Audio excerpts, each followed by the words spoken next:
ವೀರಶೈವ ಲಿಂಗಾಯತ ಸಮಾಜದ ಮಠಾಧೀಶರಾದ ಆಂದೋಲ ಶ್ರೀಗಳಿಗೆ ಹಾಗೂ ಸಮುದಾಯದ ಮುಖಂಡರಾದ ಚಂದು ಪಾಟೀಲ್ ಅವರಿಗೆ ಸರ್ಕಾರ ಸೂಕ್ತ ಪೊಲೀಸ್ ಭದ್ರತೆಯನ್ನು ಒದಗಿಸಬೇಕು ಎಂದು ವೀರಶೈವ ಲಿಂಗಾಯತ ಮಹಾವೇದಿಕೆಯ ಜಿಲ್ಲಾ ಅಧ್ಯಕ್ಷ ದಯಾನಂದ ಪಾಟೀಲ್ ಸರ್ಕಾರಕ್ಕೆ ಆಗ್ರಹಿಸಿದರು. ಕಲಬುರಗಿಯ ಪತ್ರಿಕಾ ಭವನದಲ್ಲಿ ಕರೆದ ಸುದ್ದಿಗೋಷ್ಠಿಯನ್ನು ಉದ್ದೇಶಿಸಿ ಮಾತನಾಡಿದ ಅವರು, ಗುತ್ತಿಗೆದಾರ ಸಚಿನ್ ಪಾಂಚಾಳ್ ಆತ್ಮಹತ್ಯೆ ಮಾಡಿಕೊಂಡಿದ್ದು ತನ್ನ ಡೆತ್ ನೋಟ್ನಲ್ಲಿ ಆಂದೋಲ ಶ್ರೀಗಳಿಗೆ ಬಿಜೆಪಿ ಮುಖಂಡರಾದ ಚಂದು ಪಾಟೀಲ್ ಮತ್ತು ಶಾಸಕ ಬಸವರಾಜ ಮತ್ತಿಮೂಡ್ ಬಿಜೆಪಿ ಮುಖಂಡ ಮಣಿಕಂಠ ರಾಠೋಡ್ ಅವರ ಹತ್ಯೆಗೆ ಸಂಚು ರೂಪಿಸಿದ್ದಾರೆ ಎಂದು ಮೃತ ದುರ್ದೈವಿ ತನ್ನ ಸಾವಿನ ಮುಂಚೆ ತನ್ನ ಡೆತ್ ನೋಟ್ನಲ್ಲಿ ಉಲ್ಲೇಖಿಸಿದ್ದಾರೆ. ಆದ ಕಾರಣ ಅವರಿಗೆ ಸರ್ಕಾರ ಪೊಲೀಸ್ ಭದ್ರತೆ ನೀಡಬೇಕು ಮತ್ತು ಈ ಪ್ರಕರಣವನ್ನು ಸರ್ಕಾರ ಸೂಕ್ತ ತನಿಖೆ ಮಾಡಿ ಮೃತರ ಕುಟುಂಬಸ್ಥರಿಗೆ ಸೂಕ್ತ ಪರಿಹಾರ ಹಾಗೂ ನ್ಯಾಯ ಒದಗಿಸುವುದರ ಜೊತೆಗೆ ಮೃತರ ಕುಟುಂಬಸ್ಥರಿಗೆ 1 ಕೋಟಿ ರೂಪಾಯಿ ಪರಿಹಾರ ನೀಡಬೇಕು. ಈ ಪ್ರಕರಣವನ್ನ ಸಿಬಿಐಗೆ ವಹಿಸಬೇಕು ಎಂದು ಆಗ್ರಹಿಸಿದರು. ಸಚಿನ್ ಪಾಂಚಾಳ್ ಅವರ ಆತ್ಮಹತ್ಯೆ ಏನಾಗಿದೆ, ಆ ಒಂದು ಆತ್ಮಹತ್ಯೆ ಒಂದು ಡೆತ್ ನೋಟ್ನಲ್ಲಿ ಏನು ಬರೆದಿರ್ತಕ್ಕಂಥ ವಿಚಾರವನ್ನು ತಮ್ಮೆದುರಿಗೆ ಪ್ರಸ್ತುತಪಡಿಸ್ತಾ ಇದ್ವಿ. ಅದರಲ್ಲಿ ಅಂತಂದರೆ ಆ ಮೃತ ವ್ಯಕ್ತಿ ಬರೆದಿರ್ತಕ್ಕಂಥ ಒಂದು ಡೆತ್ ನೋಟ್ನಲ್ಲಿ ನಮ್ಮ ಕಲಬುರಗಿ ನಗರದ 4 ಜನರ ಹತ್ಯೆಗೆ ಸಂಚು ರೂಪಿಸಲಾಗಿತ್ತು ಅಂತಕ್ಕಂಥದ್ದು ವಿಚಾರವನ್ನು ಆ ಒಂದು ಲೆಟರ್ನಲ್ಲಿದೆ, ತಮಗೆಲ್ಲರಿಗೂ ಗೊತ್ತಿದೆ.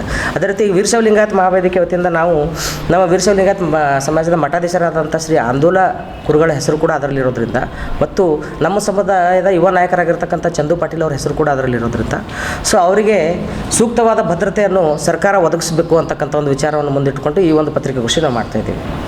ಅದೇ ರೀತಿಯಾಗಿ ಮಾನವೀಯತೆ ದೃಷ್ಟಿಯಿಂದ ಮತ್ತು ಕಲಬುರಗಿಯ ನಗರದ ಕಾನೂನು ಸುವ್ಯವಸ್ಥೆ ಕಾಪಾಡೋಗೋಸ್ಕರ ಆಗಿ ಇನ್ನೊಂದು ಮನವಿ ಏನು ಮಾಡ್ತೀವಿ ಅಂತಂದರೆ, ಅದೇ ಒಂದು ಡೆತ್ ನೋಟ್ನಲ್ಲಿ ಇನ್ನೂ ಇರುವವರ ಹೆಸರು ಕೂಡ ಅದರಲ್ಲಿದೆ. ಕಲಬುರಗಿ ಗ್ರಾಮೀಣ ಮತಕ್ಷೇತ್ರದ ಶಾಸಕರಾಗಿರ್ತಕ್ಕಂಥ ಬಸವರಾಜ ಮತ್ತಿಮೂಡ್ ಅವರ ಹೆಸರು ಕೂಡ ಇದೆ. ಮತ್ತು ಅದೇ ರೀತಿಯಾಗಿ ಚಿತ್ತಾಪುರ ತಾಲೂಕಿನ ಪರಾಜಿತ ಅಭ್ಯರ್ಥಿಯಾಗಿರ್ತಕ್ಕಂಥ ಮಣಿಕಂಠ ರಾಠೋಡ್ ಅವರು ಕೂಡ ಹೆಸರಿದೆ.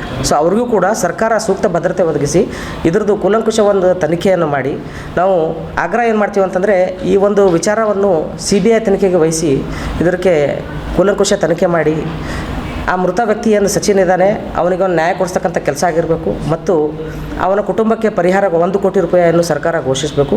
ಅದೇ ರೀತಿಯಾಗಿ ಅವರ ಮನೆಯಲ್ಲಿ ಒಬ್ಬರಿಗೆ, ಯಾಕಂದರೆ 4 ಜನ ಹೆಣ್ಮಕ್ಳಿದ್ದಾರೆ, ಆತ ಒಬ್ಬನೇ ಆ ಮನೆಯ ಮುಖ್ಯ ಒಬ್ಬ ಅರ್ನಿಂಗ್ ಸೋರ್ಸಸ್ ಅಂತ ಆ ವ್ಯಕ್ತಿ ಇದ್ದ. ಹಾಗಾಗಿ ಅವರ ಮನೆಯಲ್ಲಿ ಒಬ್ಬರಿಗೆ ಸರ್ಕಾರಿ ನೌಕರಿ ಕೊಡಬೇಕಂತಕ್ಕಂಥದ್ದನ್ನು ವೀರಶೈವ ಲಿಂಗಾಯತ ಮಹಾವೇದಿಕೆ ಆಗ್ರಹ ಮಾಡ್ತದೆ. ಇದು ಸರ್ಕಾರಕ್ಕೆ ನಾವು ಆಗ್ರಹ ಮಾಡ್ತೀವಿ. ಮತ್ತು ಇತ್ತೀಚಿನ ದಿನಗಳಲ್ಲಿ ಕೂಡ ವೀರಶೈವ ಲಿಂಗಾಯತ ಸಮುದಾಯದ ಮಠಾಧೀಶರ ಮೇಲೆ ಸಣ್ಣ ಪ್ರಮಾಣದ ಹೇಳಿಕೆಗಳು ಕೊಡುವುದು ಮತ್ತು ಅವರನ್ನು ತೇಜೋವಧೆ ಮಾಡ್ತಕ್ಕಂಥ ಕೆಲಸಗಳು ಇತ್ತೀಚಿನ ದಿನದಲ್ಲಿ ನಡೀತಾ ಇದ್ದಾವೆ. ಅದನ್ನು ಮನದಲ್ಲಿಟ್ಟುಕೊಂಡು ಕೂಡ ಈ ಒಂದು ಪತ್ರಿಕಾಗೋಷ್ಠಿ ಮಾಡ್ತಾಯಿದ್ವಿ. ಇನ್ನು ಮುಂದೆ ವೀರಶೈವ ಲಿಂಗಾಯತ ಸಮುದಾಯದ ಯಾವುದೇ ಮಠಾಧೀಶರ ವಿರುದ್ಧ ಏನಾದರೂ ಹೇಳಿಕೆಗೆ ಕಂಡು ಬಂದಲ್ಲಿ ವೀರಶೈವ ಲಿಂಗಾಯತ ಮಹಾವೇದಿಕೆ ಮುಂಚೂಣಿಯಲ್ಲಿ ನಿಂತು ಅದನ್ನು ಪ್ರತಿಭಟಿಸುವಂತಹ ಕೆಲಸ ಮಾಡ್ತದೆ. ಮತ್ತು ನಾವು ವೀರಶೈವ ಲಿಂಗಾಯತ ಮಠಾಧೀಶರು ಮತ್ತು ವೀರಶೈವ ಲಿಂಗಾಯತದ ಸಮಾಜದ ಪ್ರತಿಯೊಬ್ಬರ ಹಕ್ಕಿಗೆ ನಾವು ಹೋರಾಡ್ತೀವಿ ಅಂತಕ್ಕಂಥ ಒಂದು ಮಾತನ್ನು ಈ ಸಂದರ್ಭದಲ್ಲಿ ಹೇಳ್ತಾ ಇದ್ದಾರೆ. ಸುಬೇದಾರ್ ಕೇರ್ ಆಸ್ಪತ್ರೆ ಕಲಬುರಗಿ ನಗರದ ಸೇಡಂ ರಸ್ತೆಯಲ್ಲಿರುವ ಟ್ರಾಮಾ ಎಮರ್ಜೆನ್ಸಿ 24x7 ಸೇವೆ ಲಭ್ಯ.